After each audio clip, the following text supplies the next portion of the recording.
Hello friends, welcome back to Indradhanusu channel.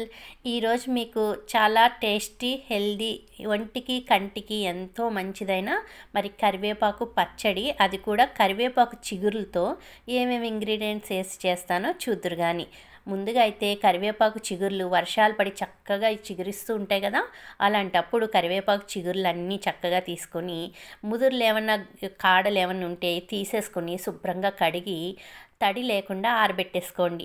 చిల్లుల గిన్నెలో కడిగేసి ఆరబెట్టేసుకుంటే ప్రొద్దుటికల్లా చక్కగా ఆరిపోతుంది, చిల్లుల గిన్నెలో గాలి వెళ్ళడం వల్ల. ఇలా రెడీ చేసుకుని ఓ పక్కన పెట్టుకోవాలి. కరివేపాకు చిగురులతో పచ్చడి ఎంతో బాగుంటుందండి. ఎంత చిన్నపిల్లలైనా పెద్దవాళ్ళైనా చక్కగా తినేస్తారు. రెసిపీ చూద్దాము. ముందుగా ఒక మూకిట్లో కొద్దిగా నూనె చుక్క వేసుకోండి, ఎక్కువ అవసరం లేదు. ఒక 2 స్పూన్లు చిటికెడు మెంతులు, 2 స్పూన్ల జీలకర్ర, ఇంకా 2 స్పూన్ల పచ్చిశనగపప్పు.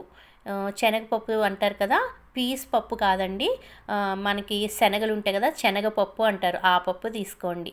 ఇంకా మినపగుళ్ళు ఒక స్పూను తీసుకోండి. ఒక 5 ఎండుమిరపకాయలు, 5-6 వెల్లుల్లి రెబ్బలు, కొద్దిగా చింతపండు, ఇవన్నీ వేసి సిమ్లో మాత్రమే పెట్టి దోరగా వేయించుకోండి, మాడనివ్వకండి. ఇలా అన్నీ వేగిపోయాక ఒక 2-3 స్పూన్ల నువ్వులు వేసుకోండి. ముందుగా వేస్తే నువ్వులు త్వరగా వేగిపోతాయి. నేను ఏవైనా వేయించేటప్పుడు వాటి గుణం పోకూడదని అలా చేస్తాను. ఇవన్నీ వేయించుకున్నాక మనం ఆరబెట్టుకున్న చిగుర్లు వేసి సిమ్లో మాత్రమే పెట్టి, హైలో మాత్రం అస్సలు పెట్టకండి. మనకి ఏదైనా వాటికి ఉన్న మంచి గుణాలు పోకుండా వండుకోవాలి, అప్పుడే కదా ఆరోగ్యం. ఇలా చక్కగా సిమ్లో పెట్టుకొని కొంచెం జస్ట్ మన ఆకు వడిలినట్టయితే చాలు, అలాగే చేసుకుంటే పచ్చడి మంచి గుమగుమ వాసన వస్తుంది.